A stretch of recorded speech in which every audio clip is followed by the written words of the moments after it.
வணக்கம் மக்களே! ரேஷன் அட்டை வைத்துள்ள அனைவருக்குமே ரொம்ப எச்சரிக்கையா இருக்க வேண்டியது அவசியம். ஏன்னா, சில முக்கியமான மாற்றங்களையும், கடைசி தேதிகளையும் அரசு இப்போ அறிவிச்சிருக்காங்க. அது என்னென்ன அப்படின்னு இப்போ தெளிவா பார்க்குறதுக்கு முன்னாடி, நம்ம சேனலை ஃபர்ஸ்ட் டைம் பார்க்குறீங்கன்னா மறக்காம லைக் பண்ணிட்டு சப்ஸ்கிரைப் பண்ணிக்கோங்க.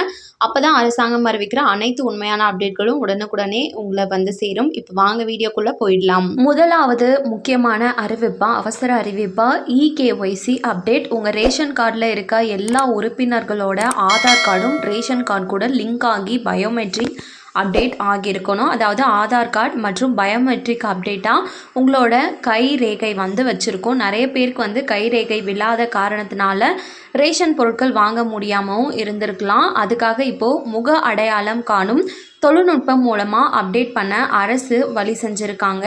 இதை இன்னும் செய்யாதவங்க உடனே உங்கள் ரேஷன் கடைக்கு போயிட்டு முடிஞ்சளவு சீக்கிரம் பண்ணிக்கோங்க. இல்லைனா அடுத்த மாதத்தில் ரேஷன் கார்டு தற்காலிகமாக முடக்கப்பட வாய்ப்பு இருக்கிறதா சொல்லப்படுது. இதனால் மகளிர் உரிமை தொகை வராமல் போகிறதுக்கான சான்சஸும் அதிகம்.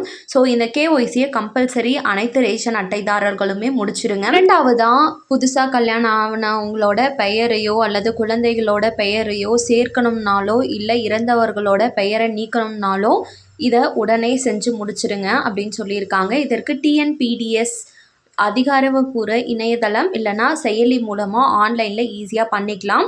அதே போல் புதிய ரேஷன் கார்டு விண்ணப்பித்து காத்திருப்பவர்களோட ஆவணங்களை வேகமாக சரிபார்த்து கிட்டத்தட்ட 15 நாட்களுக்குள்ளேயே கள ஆய்வு மேற்கொண்டு இந்த புதிய கார்டுகளை வழங்கணும் அப்படின்னும் அதிகாரிகளுக்கு உத்தரவிடப்பட்டிருக்கு. ஸோ முடிஞ்ச அளவு அனைவருமே நீக்கணும் இல்லை சேர்க்கணும்னா உடனே செஞ்சுருங்கன்னு சொல்லியிருக்காங்க. அண்ட் மூன்றாவது முக்கிய அறிவிப்பா, ரேஷன் கடைகளில் பொருட்கள் வந்து தட்டுப்பாடு இல்லாமல் கிடைக்கிறதுக்கு அரசு இப்போ நடவடிக்கை எடுத்திருக்காங்க. இதனால் நம்ம சில நேரங்களில் ரேஷன் கடையில் போயிட்டு பொருட்கள் வாங்கும் போது கோதுமை, பருப்பு, சர்க்கரை இல்லை அப்படின்னு சொல்லுவாங்க. இனிமேல் அந்த பிரச்சனையே இருக்காது. அது மட்டும் இல்லாமல் நீங்கள் டிஎன்பிடிஎஸ் மொபைல் ஆப் மூலமாக உங்கள் கடையில் என்னென்ன பொருட்கள் எவ்வளோ இருக்குது அப்படின்றத நேரடியாக செக் பண்ணிக்கலாம்.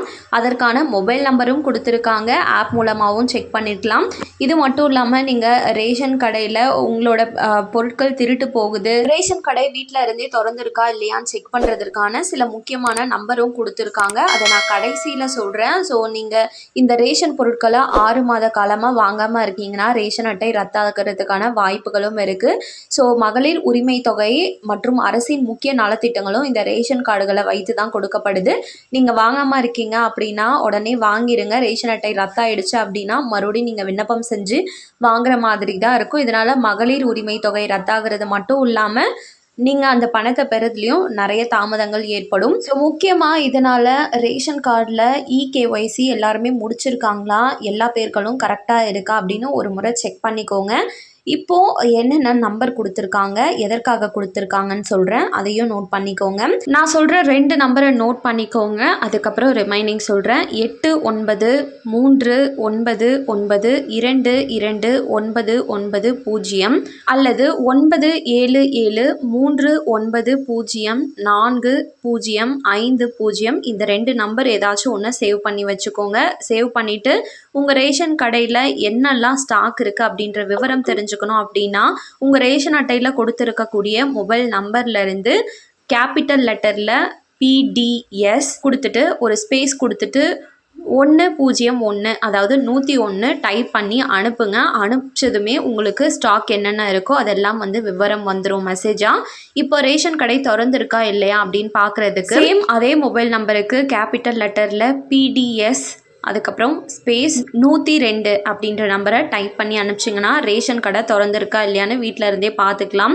அதுக்கப்புறம் உங்களுக்கு ஏதேனும் பொருட்கள் தராமல் விட்டுறதாக மெசேஜ் வந்திருக்கு அப்படின்னா அதுக்கு கேபிட்டல் லெட்டரில் சேம் PDS ஸ்பேஸ் 107 அப்படின்னு டைப் பண்ணி அனுப்பிச்சிங்க அப்படின்னா உங்களோட பொருட்கள் வந்து விற்றுருப்பாங்க இல்லையா, ஸோ அதற்கான புகார் அளிக்கிறதுக்கு இதை வந்து யூஸ் பண்ணிக்கலாம். நீங்கள் மொபைல் நம்பர் மட்டும் இல்லாமல் இந்த TNPDS அப்படின்ற மொபைல் ஆப்பை டவுன்லோட் பண்ணுறது மூலமாகவும் வீட்டில் இருந்தே இது எல்லா ஆக்சஸையும் பெற்றுக்க முடியும் ஒரே ஒரு OTP மூலமாக. மேலும் உங்களுக்கு ஏதாச்சும் ரேஷன் அட்டை தொடர்பான உதவிகள் இல்லை புகார்கள் பண்ணணும் அப்படின்னு நினச்சிங்கன்னா அதற்கு 1967 அப்படின்ற உதவி எண்ணை அழைக்கலாம். இல்லைனா 1800 அப்படின்ற கட்டணமில்லா தொலைபேசி எண்ணையும் அழைத்து தெரிவிக்கலாம் சொல்லியிருக்காங்க. அனைவருக்கும் இந்த அறிவிப்பு கண்டிப்பாக பயனுள்ளதாக இருக்கும் நம்புகிறேன். மேலும் அரசாங்கம் அறிவிக்கிற உடனடி அறிவிப்புகளை உடனுக்குடனே தெரிஞ்சுக்கணும்னு நினச்சிங்கன்னா நம்ம சேனலை சப்ஸ்கிரைப் பண்ணி வச்சுக்கோங்க. வீடியோ பயனுள்ளதாக இருந்ததுன்னா மறக்காமல் ஒரு லைக் பட்டனையும் தட்டி விட்டுருங்க. நிறைய பேருக்கு ஷேரும் பண்ணுங்கள். அது மூலமாக அவங்களும் பயன்படட்டும். நன்றி. மீண்டும் அடுத்த வீடியோவில் உங்களை சந்திக்கிறேன்.